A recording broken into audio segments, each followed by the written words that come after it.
How is the money comes to you? Ini sekilas fakta tentang otak. Bangsa manapun di dunia, ukuran otaknya atau volume otaknya, ukuran panjang sarafnya, jumlah pengantar kimia dalam otak, sensornya, semua sama. Kecepatan kemampuan berpikir yang diolah oleh sebagian orang yang disebut IQ juga tidak berbeda jauh. Kemampuan menyimpan data, sama. Anggap otak itu komputer, anggap otak itu hardware. Semua manusia sama. Lalu di mana bedanya? Mengapa yang satu lebih sehat dari yang lain? Mengapa yang satu mudah tertawa? Mengapa manusia yang lain mudah mendapat jodoh? Mengapa dia lebih cepat mendapatkan uang? Otak sama, nasib beda. Nasib, ini batu sandungan pertama. Ada sebuah sistem pada manusia yang namanya belief system. Sistem keyakinan. Ini ditanam di subconscious seseorang. Jika sudah ditanam di posisi ini, merubahnya memerlukan teknik khusus. Cara biasa tak akan pernah berubah. Misalnya, kebiasaan merokok. Maaf, saya mengambil contoh merokok karena mudah difahami. Saya tidak merokok dan saya juga bukan anti orang perokok. Kembali merokok sebagai contoh. Dalam iklan di TV secara vulgar ditulis, merokok bisa menyebabkan kanker, gagal janin, penyakit paru-paru, dan lain sebagainya. Dibacakah oleh setiap perokok? Ya. Berhentikah mereka? Takutkah mereka?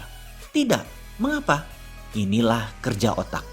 Otak conscious yang menguasai informasi pengetahuan hanya menguasai 12% dari sebuah tindakan.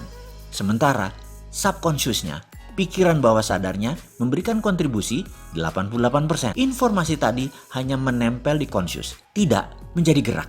Otak subconscious bawah sadarnya menganggap merokok itu nikmat. Itulah yang dilakukan karena 88% yang mengendalikan. Kita kembali ke prosperity conscious, kesadaran kemakmuran, IQ kaya, tulang kaya, balung sugi, apapun itu. Bagi Mind Master, ini adalah software kaya yang mereka miliki.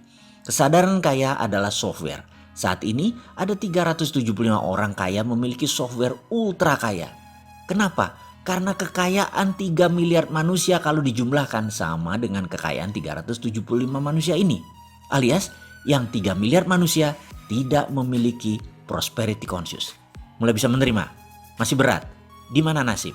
Ya, ini pertanyaan kecil dari sekelompok besar. Ini pertanyaan saya juga.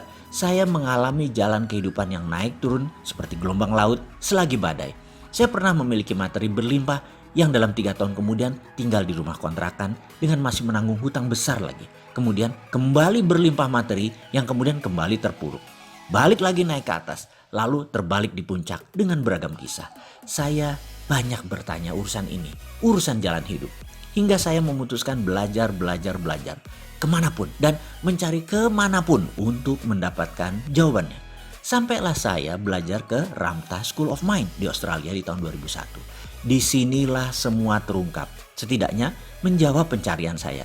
Kemudian ilmu servomekanisme ini saya kemas. Jadilah pelajaran servomekanisme bergabung dengan prosperity conscious ala Mardigu. Jujur, sejak saat itu ekonomi menjadi mudah, bisnis menjadi mudah, hubungan relasi semua menjadi mudah. Dan saya akan buktikan dengan contoh-contoh praktis dalam serial berikut ini.